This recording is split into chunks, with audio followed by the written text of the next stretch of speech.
Retour à l'essentiel, on va plus loin à présent avec Patricia Lémonière. Bonjour Patricia. Et Bruno Darroux, bonjour Bruno. Bonjour Raphaël. Au sommaire, l'entrée en vigueur d'un cessez-le-feu après 10 jours de guerre entre Israël et l'Iran. Une trêve globalement respectée malgré de nouvelles frappes en début de journée. Et une grosse colère de Donald Trump adressée principalement à son allié israélien. Donald Trump, justement, l'éléphant dans la pièce au sommet de l'OTAN qui vient de débuter à La Haye, redouté de tous, le président américain a déjà fait planer le doute une nouvelle fois sur la solidarité entre alliés, le fameux article 5, avant même d'arriver sur place dans l'avion qui le mène aux Pays-Bas. C'est tout de suite, on va plus loin.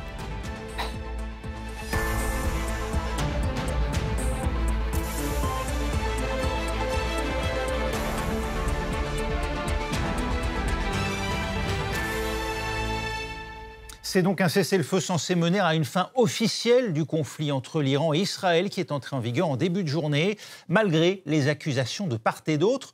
Où en est la trêve? On va se rendre à Téhéran, où vous vous trouvez, Siavosh Ghazi, pour France 24. Pas de violation alors qu'il est par les Israéliens. Oui et non, il y a pas de depuis ce matin, donc il n'y a pas eu de nouvelles frappes, en tout cas contre Téhéran. Il y a eu 2 ou 3 frappes donc dans l'après-midi dans la région dans le nord de l'Iran, au bord de la mer Caspienne, mais c'était des frappes pas très importantes. Et ce soir, un porte-parole des forces armées iraniennes a affirmé que depuis ce matin, il y avait des survols de drones israéliens donc dans le ciel du pays, et que certains cibles avaient été frappées par ces drones, et il a mis en garde les États-Unis, mais aussi l'Israël, mais aussi les États-Unis contre une violation du cessez-le-feu, en disant que l'Iran pourrait réagir. Donc on en est là, mais d'une manière générale, la capitale iranienne a été très calme depuis ce matin, depuis l'entrée en vigueur du cessez-le-feu, et donc il n'y a pas eu et l'Iran a de son côté démenti avoir lancé des missiles contre Israël. Et le président iranien a affirmé que donc désormais il y avait un cessez-le-feu instauré pour Téhéran, il n'était pas question donc de reprendre les frappes contre Israël, à moins que par exemple l'Israël lance de nouvelles attaques contre l'Iran. Merci Siavosh, vous restez avec nous. Et à Tel Aviv, Julie Dungeloff, la trêve tient toujours à l'heure où nous parlons.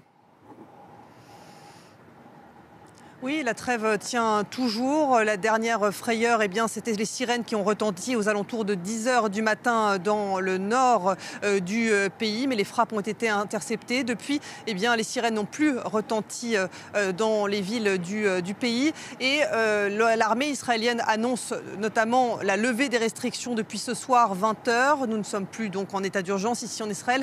Ça veut dire que les commerces peuvent rouvrir, les gens peuvent retourner au travail. Ça veut dire également que les écoles vont rouvrir, que les rassemblements sont autorisés. Bref, un retour à la normale qu'on a pu d'ailleurs observer ce soir sur la plage de Tel Aviv ou encore dans les rues où les gens se rendaient dans des cafés. Preuve bien que l'inquiétude est quand même largement réduite. Les autorités qui ont également annoncé la réouverture prochaine de l'aéroport de Ben Gourion et aussi de celui de Haïfa. Donc la reprise des vols, ça veut dire l'ouverture de l'espace aérien évidemment. Donc voilà, l'impression que cela donne aujourd'hui, c'est qu'on va vers un retour à la normale. Et quand on pose la question à la population de leur ressenti, on sent une population qui est quand même très largement divisée entre ceux qui sont évidemment soulagés puisque les frappes ont été quand même importantes sur le pays et que toutes les nuits ont été ponctuées d'alertes et de sirènes. Une dame me disait tout à l'heure, nous devons en finir avec les guerres, en insistant sur le pluriel et en pointant évidemment du doigt celle qui est toujours menée par Israël à Gaza. Et puis il y avait ceux, assez nombreux, qui considéraient que les autorités israéliennes n'étaient pas allées assez loin, que eux, une fin de guerre rimait avec la fin, je cite, du régime des Mollahs. Merci Julie Dungeloff à Tel Aviv. Vous restez avec nous, vous aussi. Un cessez-le-feu qui vient mettre un terme, du moins provisoirement, à 12 jours d'affrontement entre les deux pays. C'est inédit. Retour sur cette période qui vient de s'achever avec Ludovic de Foucault en images.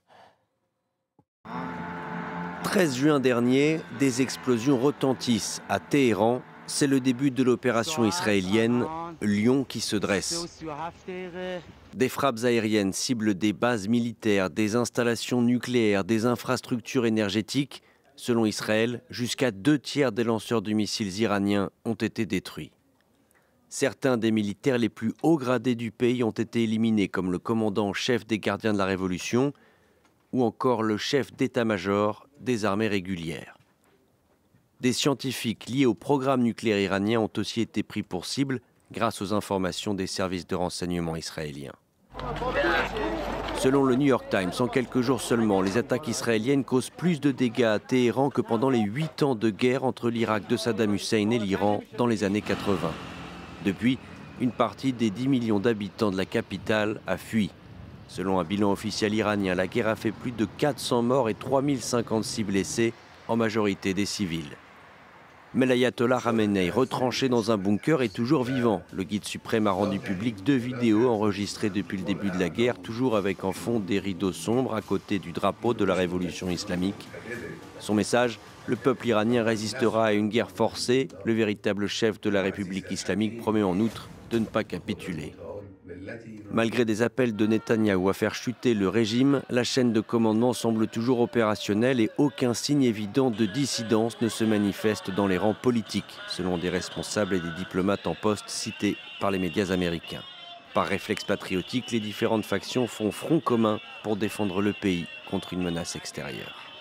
Sur le plan nucléaire, les installations iraniennes ont été sévèrement touchées, mais les stocks d'uranium enrichi pourraient avoir été mis en sécurité.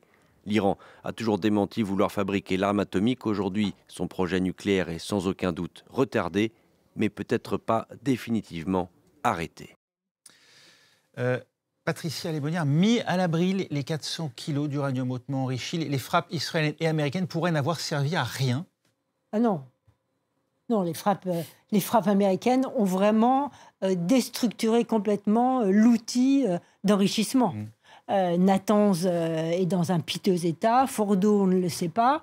Effectivement, alors ce qu'on ne sait pas, c'est s'il y a eu effectivement des centrifugeuses qui ont été sauvées et qui sont quelque part dans une cache que nous ignorons, probable.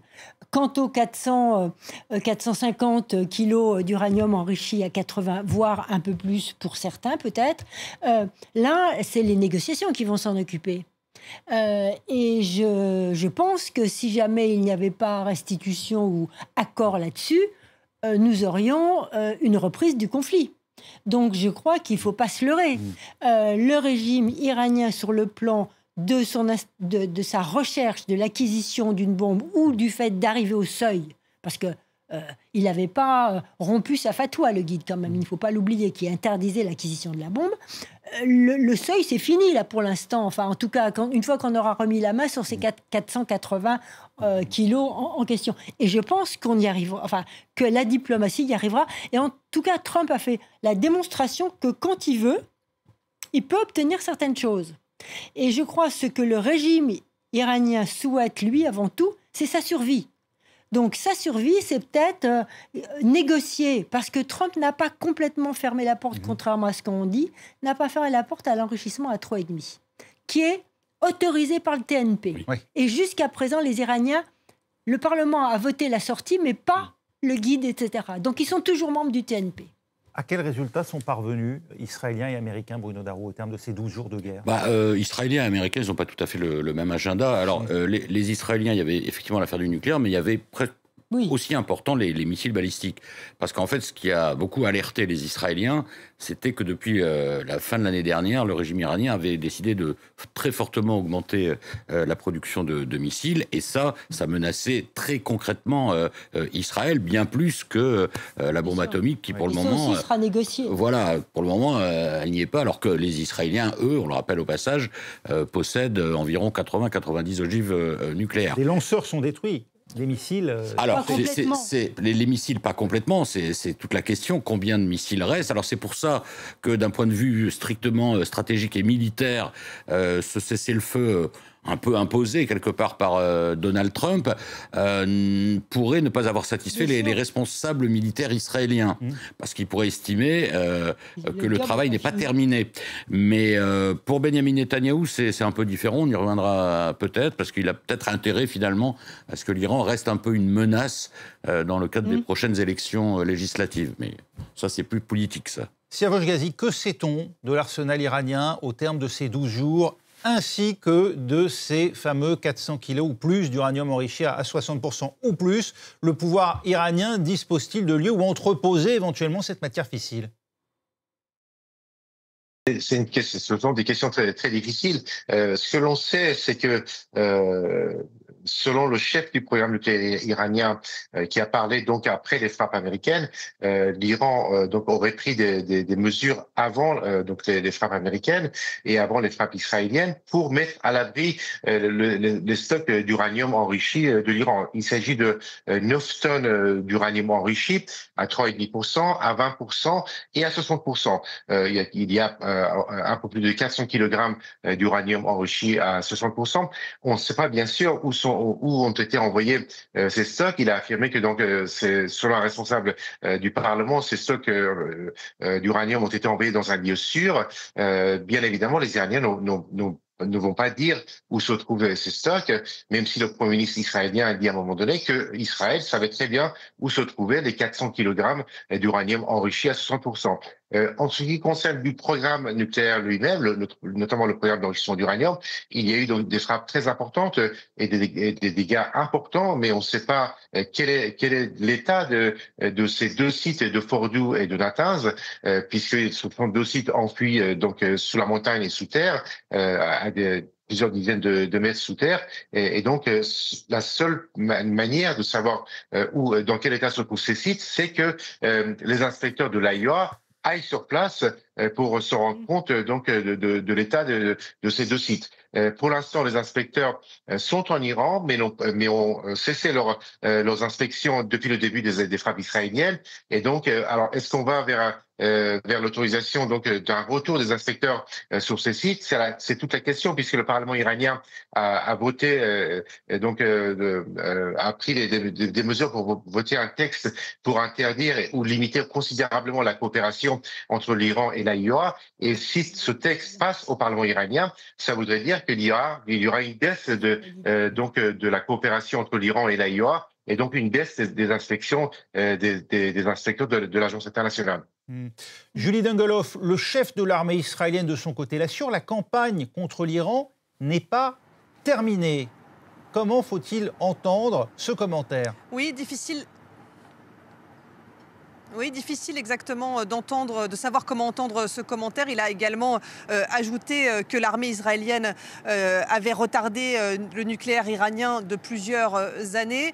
Mais en effet, difficile de comprendre ce que voulait dire exactement le chef de l'état-major israélien par cette phrase. En tout cas, ce qui est certain, c'est que depuis le début de l'offensive contre l'Iran, 2 buts ont été affichés clairement par Benyamin Netanyahou ou par l'armée israélienne. C'était d'une part de mettre fin au programme nucléaire iranien.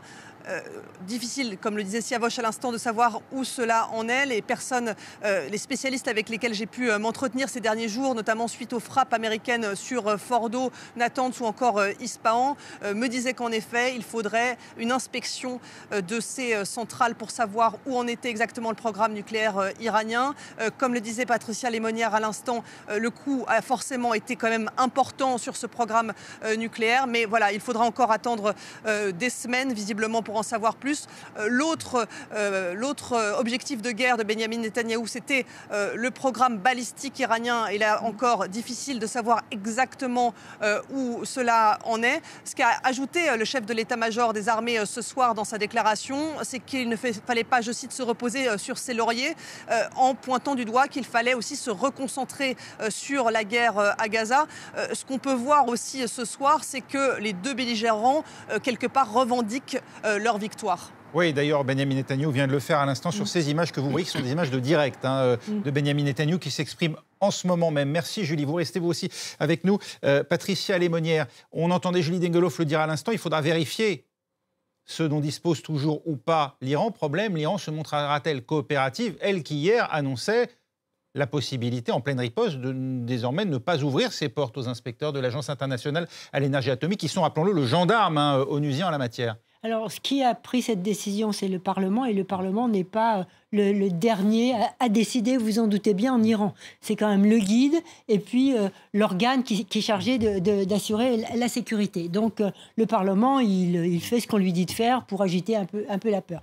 Néanmoins, effectivement, il va falloir que l'AIEA ou d'autres fassent ces évaluations, et ça va prendre du temps. Ce qui est important, c'est effectivement, comme on l'a dit tout à l'heure très justement, c'est dans ce dans cet accord de 2015 qui concernait le nucléaire, il ne concernait que le nucléaire. Et c'était bien ça le problème. Il n'avait pas intégré le problème balistique et le problème régional. Et ce que les Européens avaient demandé au moment de ce traité, c'est qu'on intègre le balistique. Et les Iraniens avaient refusé. C'était ou on signe ça, ou on sort ou on ne signe pas. Et donc, l'administration américaine, avec Obama, avait accepté ce deal qui était imparfait. Et là, maintenant, si les négociations reprennent, avec surveillance, avec retrouver les fameux 450 kilos, etc., tout ce qu'on vient de dire, il va falloir intégrer définitivement le programme balistique et le programme régional. Alors, on entend plutôt que l'Iran va quitter le TNP, possiblement. Non, ça, oui, mais juste ça, sur le... C'est le Parlement qui l'a voté, ça ne veut rien dire. Ouais, non, pour le moment, ça ne veut pas dire grand-chose. Mais au moment où Donald Trump a quitté le JCPOA en 2018, certains pays européens, dont la France, d'ailleurs, Emmanuel Macron, a dit qu'il fallait revoir cet accord pour justement... Intégrer. Oui, enfin, un codicile pour y intégrer... Avec le balistique. Le balistique et la question de l'influence régionale, les proxys. De Téhéran. Donc ça va effectivement très certainement revenir sur la table. Sur la question du TNP, vous n'y croyez pas? Il n'y a pas de risque que l'Iran demain quitte le traité de non-prolifération? Je ne vois pas vraiment... Enfin, moi, je prends la décision qu'a prise le Parlement comme effectivement un peu un chiffon rouge pour dire attention, on va quitter le TNP. Mais je ne vois pas, je termine juste, je ne vois pas pourquoi le guide suprême quitterait le TNP alors qu'il sait très bien que Donald Trump souhaite qu'on retourne aux négociations sur le nucléaire iranien avec un rôle forcément pour l'AIEA. Sur cette question du traité de non-prolifération, Siavosh Ghazi, quelles sont les informations aujourd'hui à Téhéran? La question, le texte qui a été donc présenté au Parlement ne l'a pas été seulement sans l'aval des autorités donc supérieures, bien évidemment, comme c'est la dernière fois quand un texte a été voté par le Parlement pour donc passer de l'enrichissement de 20 à 60%. C'est le Parlement qui l'a décidé, qu'il a voté, mais c'était avec l'aval du guide suprême, et donc le Parlement iranien, dans ce genre de questions, entreprend des démarches pour voter un texte lorsqu'il y a une décision qui a été prise en amont par des autorités supérieures. Alors, est-ce que c'est le cas actuellement? On le sait pas, mais le Parlement peut très bien, par exemple, voter un texte et dire voilà, si les conditions ne sont pas réunies, parce que le gouvernement peut décider de limiter la coopération avec l'AIEA. Alors, il y a beaucoup de critiques à l'égard de Raphaël Grossi à cause de son rapport qui a été présenté devant le Conseil des gouverneurs de l'AIEA, et les Iraniens disent que en fait Israël a utilisé ce rapport comme prétexte pour attaquer l'Iran, alors que selon Téhéran, ce rapport ne correspond pas à la réalité. Et donc pour Téhéran, par exemple, Raphaël Grossi qui vient de demander de rencontrer immédiatement le ministre iranien des Affaires étrangères et de venir en Iran, il y a des parlementaires iraniens qui ont dit non, et il n'est pas question d'autoriser Raphaël Grossi de venir en Iran parce qu'il a trahi l'Iran et il a trahi l'Agence internationale de l'énergie atomique en présentant un rapport qui, selon Téhéran, est un faux rapport. Donc, on est dans cette configuration-là. Est-ce que l'Iran va aller jusqu'au bout et donc limiter sa coopération avec l'AIEA, ce qui va certainement créer des tensions supplémentaires avec les États-Unis, alors que le président iranien a laissé entendre qu'on pouvait retourner à la table des négociations? C'est toute la question qu'on se pose ici aussi à Téhéran. Merci Siavosh Ghazi en direct de Téhéran. Cette crise a alors aussi donné lieu à un premier accès de colère de Donald Trump envers son allié israélien, accusé en début de journée d'enfreindre la trêve annoncée par le président américain. Écoutez-le. Dès que nous avons conclu l'accord, Israël a largué un grand nombre de bombes, une quantité jamais vue auparavant. Je ne suis pas content de ce qu'Israël a fait. Vous savez, quand je dis « OK, vous avez 12 heures », vous ne lâchez pas vos bombes au bout de la première heure. Donc je ne suis pas content d'eux. Je ne suis pas content de l'Iran non plus. En gros, on a deux pays qui se battent depuis si longtemps et si durement qu'ils ne savent plus ce qu'ils foutent. Vous comprenez ? Et voilà. Julie Dungeloff, cette crise a révélé des tensions. Donald Trump a forcé la main de Benjamin Netanyahou.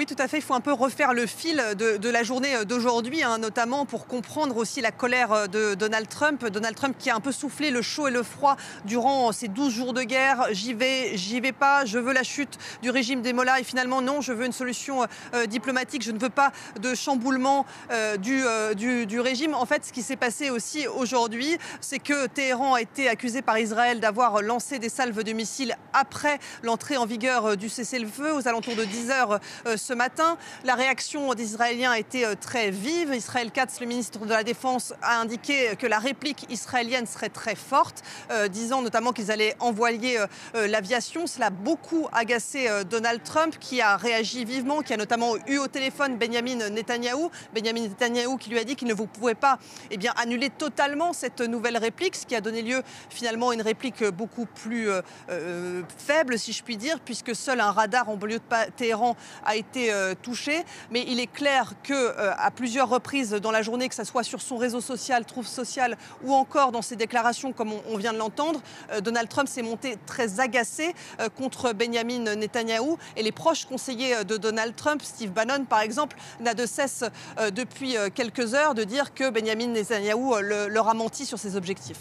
Merci Julie Dengeloff. Et puis à l'instant, comme un écho, Benyamin Netanyahou jure ses grands dieux, Israël n'a jamais eu un meilleur ami que le président Donald Trump à la Maison-Blanche. On fait contre mauvaise fortune bon cœur. D'après vous, Patricia Lémonière? On assiste depuis 12 jours à quelque chose de jamais vu.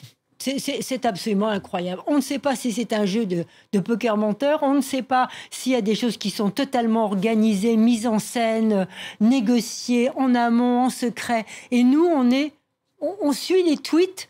Qu'est-ce qu'on fait? On suit les tweets, on commente les tweets, les coups de colère ou les félicitations de Donald Trump. Et en même temps, cet homme, d'une façon incroyable, réussit à faire cesser, pour l'instant, avoir au moins un cessez-le-feu. C'est-à-dire que cet homme qui parle à un langage enfantin, que l'on a tendance à dire changeant d'humeur, changeant d'idée, ma foi, là, il semble avoir eu, au-delà des apparences, une ligne de conduite assez logique. Il a soutenu son ami quand il l'a voulu, qui n'est d'ailleurs pas son ami. Il a soutenu Israël, qui est son ami, il est proche d'Israël. Il a soutenu Israël au moment où il l'a décidé, quand il l'a voulu, au moment où c'était opportun. On ne sait pas si les deux s'étaient mis d'accord avant. Ça, on l'ignore, l'histoire nous le racontera. Et puis, il a dû dire une fois, mais pas deux.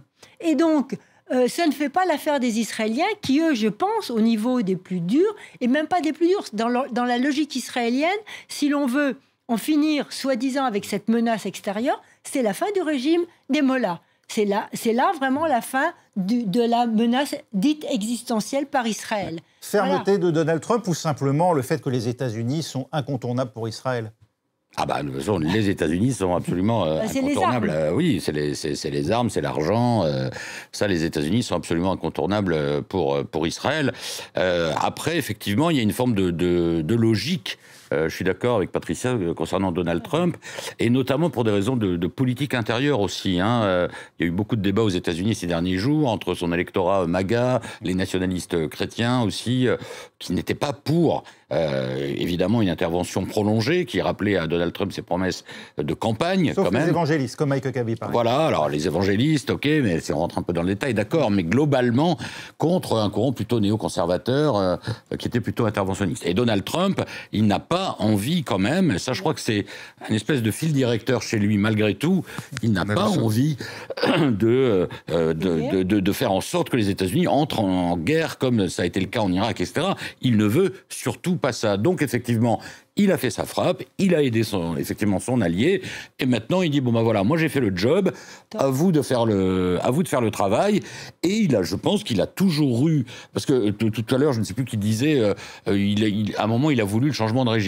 En fait, quand on relit son tweet, c'était un coup de pression, quoi, mais c'était juste pour dire est-ce qu'il ne faudrait pas aussi un changement de régime? Ça vous l'avez interprété. Point d'interrogation. Il n'a jamais été très persistant, voilà, très allant sur ce point-là. Lui, il veut retourner aux négociations, et puis lui, il est très réaliste et très pragmatique. Lui, il se dit un changement de régime, ok, mais ça va être le chaos, notamment avec le pétrole, etc. Il n'y a pas d'alternative, donc pour le moment, on va faire comme ça. Et les oppositions iraniennes, et la rue iranienne, on est pour ses frais. Ah oui, mais les États tels que les nôtres préfèrent une bonne dictature, non menaçante, à la rue, qui protestent et qui pourraient montrer dans les pays environnants, du Golfe en particulier, qui ne sont pas des grandes démocraties, vous m'excuserez du terme, qu'il y a d'autres voies. Donc, ma foi, cette histoire du maintien des mollahs affaiblis, ça peut plaire à tout le monde. Et puis, il y a ça, il y a aussi quand même les exemples précédents, l'Irak, la Libye. C'est pas la même situation. Non, mais je parle en termes d'alternatives. Quand il n'y a pas d'alternative crédible et qu'il n'y a pas aussi quand même une vraie révolution. C'est un peu le problème du peuple iranien qui est un des grands perdants là, de la séquence, là, clairement. Parce que les manifestations, ils ont essayé, les Iraniens, 2009, 2019, 2022. Bon, avec un régime comme ça, qui a des dizaines et des dizaines de milliers de miliciens, les gardiens de la Révolution, les milices bassidji, etc., qui quadrillent le pays, tant que vous n'avez pas une partie de l'armée régulière qui balance avec vous, eh ben, vous ne pouvez pas gagner une révolution dans ce genre de régime. Parce que le régime iranien, là, il ressort très affaibli vis-à-vis d'Israël, sur la scène régionale, on va dire. Mais en interne, on peut peut-être même s'attendre à une répression encore plus accrue pour se maintenir au pouvoir. Et il nous a manqué le temps d'évoquer l'OTAN, mais justement, on en parlera dans les quelques minutes qui suivent. Ce sera dans la suite de l'essentiel. On parlera également des retraites ici en France après l'échec du dit conclave. Eh bien, François Bayrou a convoqué aujourd'hui les partenaires sociaux à Matignon pour évoquer la suite. Merci Patricia Lémonière, merci Bruno Darou. On se retrouve nous dans 3 minutes.